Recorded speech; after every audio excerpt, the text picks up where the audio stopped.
Olá, tudo bem? Meu nome é Robert Souza, esse é o canal Teologia e Você. E hoje nós começamos uma série, a série Apocalipse, onde nós iremos abordar os mais diversos temas, os grandes mistérios e as grandes teologias interpretativas que envolvem esse tema, tá bom? O texto de Apocalipse, ou os textos de Apocalipse, claro, porque não existe apenas um. É bom dizer a você, mas a gente vai focar no Apocalipse de João. Tá? E hoje o tema é o arrebatamento. Iremos colocar o arrebatamento a partir da teoria pré-milenista ou pré-tribulacionista, que é a teoria dos nossos irmãos assembleanos, dos irmãos pentecostais clássicos e de uma boa parte dos neopentecostais também, tá bom? Então existe uma gama de pessoas que acreditam e concordam com essa visão. Então nós iremos dissecar um pouco essa visão a partir do pré-tribulacionismo dentro do assunto do arrebatamento, tá? Então vamos lá. Olha, o pré-milenismo, né, ele tem duas vertentes, o histórico dispensacionalista. O pré-milenista, né, que é o pré-tribulacionista, ele crê que a igreja será arrebatada antes da tribulação. Você crê assim também que a igreja será arrebatada antes da tribulação? Então, se você crê assim, você pode ser sim um pré-tribulacionista, tá bom?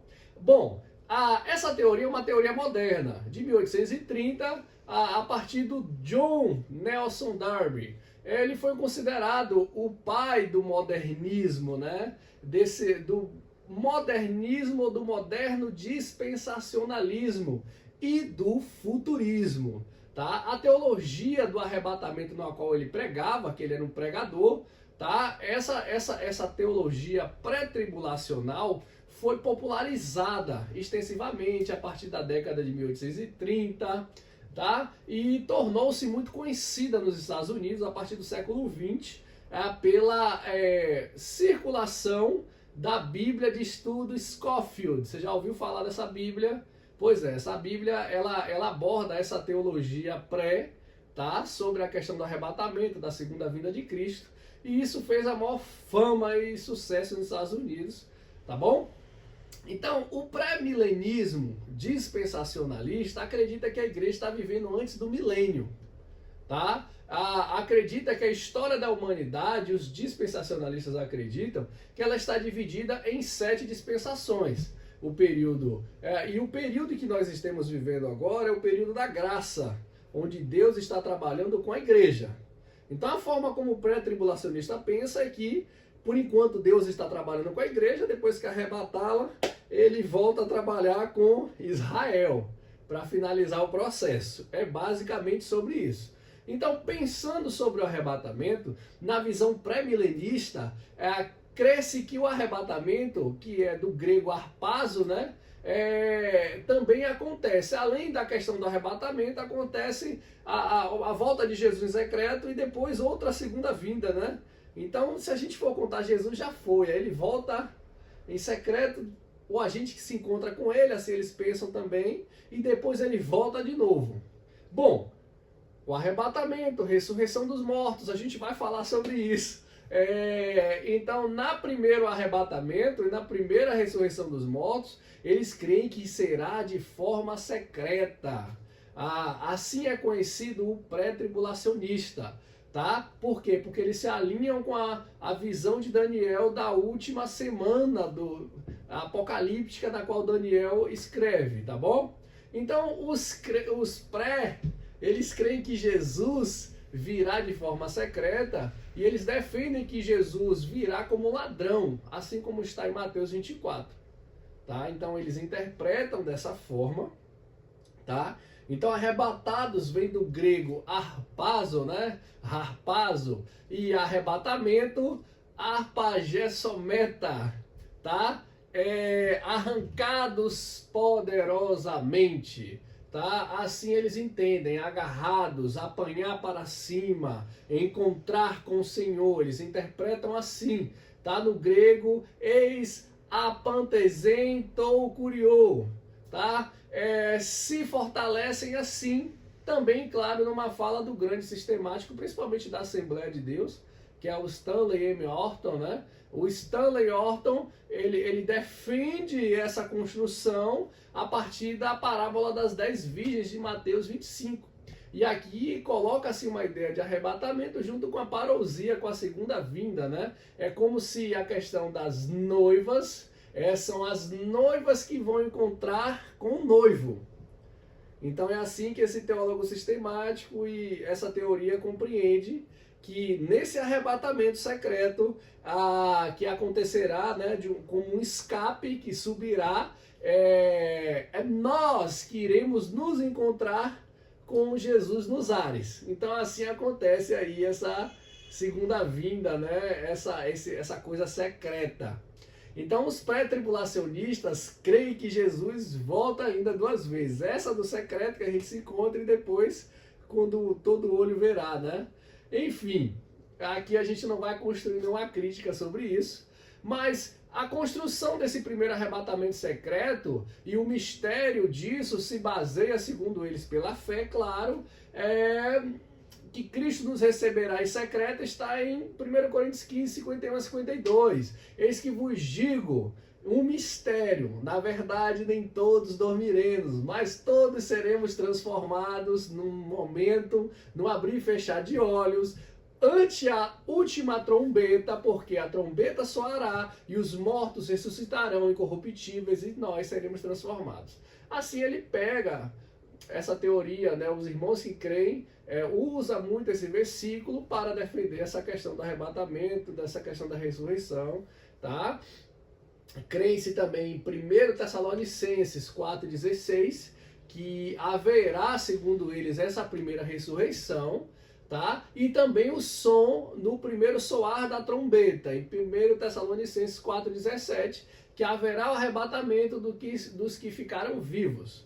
Então haverá essa ressurreição em secreto, tá? Antes da tribulação, antes desses 7 anos da tribulação, haverá essa ressurreição, e aqueles que estiverem vivos na terra, aguardando ansiosamente, vigilantes, esperando a trombeta soar, eles serão também arrebatados e se encontrarão com Cristo nos ares.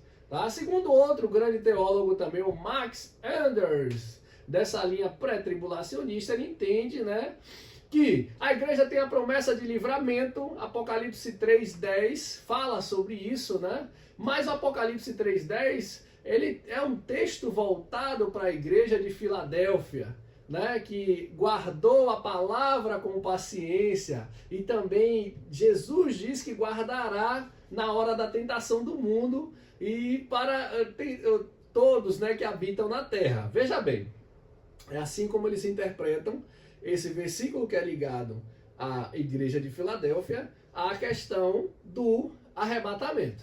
Outro ponto a igreja não será destinada à ira de Deus. 1 Tessalonicenses 5:9, porque Deus não nos destinou para a ira, mas para a aquisição da salvação por nosso Senhor Jesus Cristo. Assim está escrito lá. Então eles compreendem que essa ira de Deus, o dia de Yahvé, acontecerá nesse período da tribulação. É assim como eles compreendem isso, tá? E eles entendem que a igreja não é obrigada a passar por esse processo, porque a igreja está vigilante, já está jejuando, já está orando, já estão com as suas lamparinas acesas. Então eles compreendem que a tribulação é para quem foi atribulado, ficou aqui desviado, é para Israel, tá? Mas para eles não. Então existe uma divisão aqui, igreja e Israel, e tem esse povo atribulado no meio aqui do processo. Então eles entendem que aqueles que estiverem vigilantes, quando começar o processo, né, um pouco antes dos 7 anos, a igreja, né, subirá. A igreja não é mencionada durante a grande tribulação e se baseiam assim, tá? Também outra base que eles colocam, que a igreja não é mencionada durante a tribulação. Tá? Então, como eles compreendem que a tribulação é justamente para esse grupo, né, Israel e esse povo aí desviado, e aí eles utilizam o mesmo versículo Apocalipse 1:3. Como guardaste a palavra da minha paciência, também eu te guardarei da hora da tentação que há de vir sobre todo mundo, para todos que habitam na terra. Bom, o ponto positivo, existe ponto? Claro, o ponto positivo dessa teoria é que ela tende a te deixar de modo vigilante, sempre alerta, sempre em oração, em jejum, em santificação, em perseverança, tá? Porque você não sabe a hora do arrebatamento, tá bom? Então, agora os prés, eles embolam algumas coisas, sim, a gente pode fazer um vídeo falando sobre isso. Mas, por exemplo, tem duas noivas aqui, né? Tem a noiva que é a igreja e tem a noiva que é Israel. Rapaz, e o noivo aqui vai ter duas mulheres, né? Duas noivas. É complicado essa separação do plano de Deus. Mas é assim como eles compreendem, tá? Além de alguns problemas, essa questão da ressurreição, existem duas ressurreições também. A primeira é em secreto e depois tem que haver outra ressurreição, porque há aqueles desviados, há aqueles que vão morrer, dar o seu sangue em nome de Cristo, né?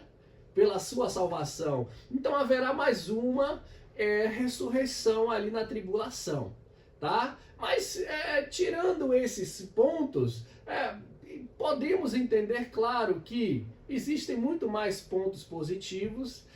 Outro ponto que a gente pode colocar aqui é que realmente essa teoria ela é moderna, de 1830.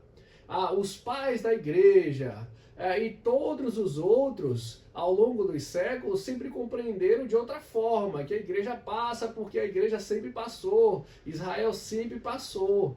Mas aqui no próximo vídeo a gente fala dos mid, depois dos pós-tribulacionistas, e aí você vai compreendendo. Mas você que é pré-tribulacionista, você concorda? Tá? Gostou do vídeo? Curte, compartilha. Se você concorda, digita aí, dá um amém, tá? Comenta aí se você também não concorda com algo. Mas é claro, a nossa visão aqui não é trazer uma desconstrução da teologia de ninguém, mas sim explicar os processos de como alguns grupos entendem o arrebatamento. Então aqui nós falamos hoje do arrebatamento na visão pré-milenista, tá? Do pré-tribulacionista, tá bom? Então curta, compartilhe, se inscreve no canal se você ainda não se inscreveu. Um grande abraço a todos e até mais.